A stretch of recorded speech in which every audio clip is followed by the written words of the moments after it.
The new film, Preparation for the Next Life, tells the story of a woman who comes to America, struggles to find a new life in New York.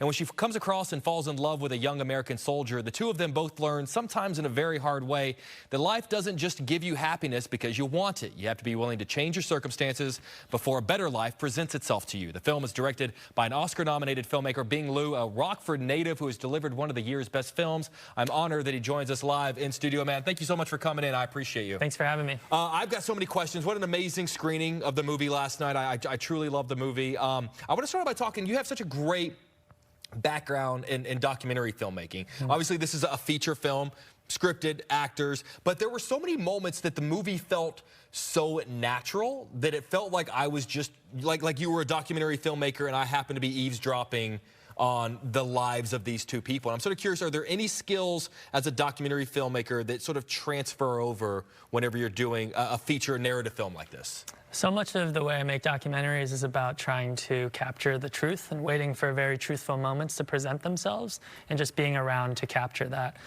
With this fiction making process, you know, I had these two incredible lead actors who could help me. Unbelievable. Oh my God. Unbelievable. Yeah, it's like they didn't know how to do a not truthful, moment, Yeah. and so it made it that much easier for me. It was definitely one of those movies where I kind of just forgot the camera was. And in fact, afterwards I thought, oh my God, what am I going to ask him? Because I kind of forgot that there was a director sort of in this moment. You know, the title producer can mean a lot of things. Here at Fox 32, it means everything because they sort of build our show. Sometimes on a movie, it's the money or it's the person who gets everyone together.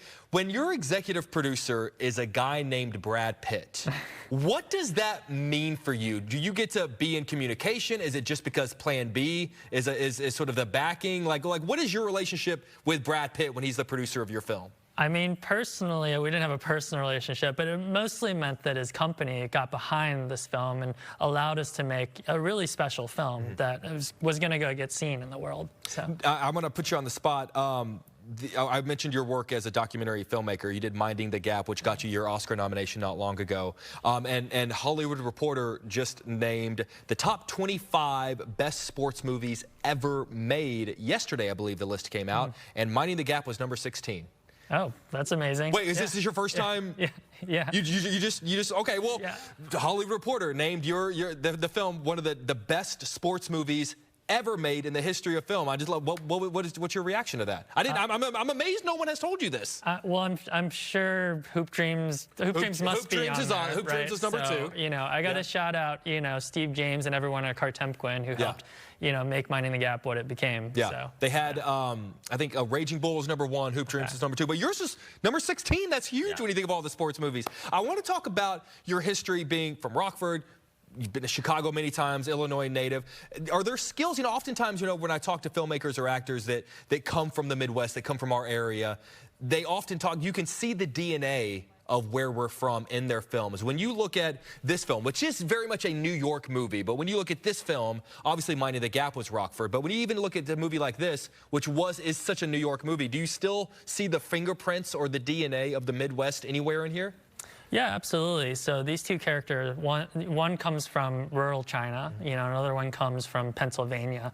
And so neither of these characters are from New York City, but they both end up there. And for me, what I saw in them was a kind of, like outsiderness to them, But in Rockford, I felt like I knew a lot of outsiders. I myself was a little bit of an outsider for much of my life.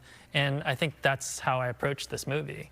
Well, before we go, one of the things I love about this movie is that there's so many elements of it that are very timely to this moment. And then there are also so many elements that are timeless in the sense that if we watch this movie in 20 years, it's still going to resonate with us. Obviously, immigration is a big part of the movie, but then you've got, a soldier struggling with, PTSD, which has been, something that soldiers have been dealing with for a very long time. What is that balance as a storyteller between saying something about the moment we're in right now versus saying something that is going to be relevant for people that are watching it in 10, 20, 30 years? Yeah, the films I make often take years to make, and I think a residual effect of that is that they do end up having these evergreen questions at the heart of them. yes, this film touches on PTSD and the plight of veterans and immigrants, but at the end of the day, there's an allegorical layer to this film that asks the question, we have a short amount of time on this earth if we're lucky, and if we're luckier, we are given a chance to ask the question why, and what are we going to do with our time on this earth? What is our purpose? It yields a great quote because the lead character is told about things she can do for the next life, and she says, that's great, but I'm living this life right now, which I thought was so great. Preparation for the next life hits theaters around Chicago on Friday. It is absolutely one of the year's best films. Bing Liu, thank you, my man. I appreciate it. Oscar nominated. I'm sure one day we will be saying Oscar-winning filmmaker, but for now, we'll be right back.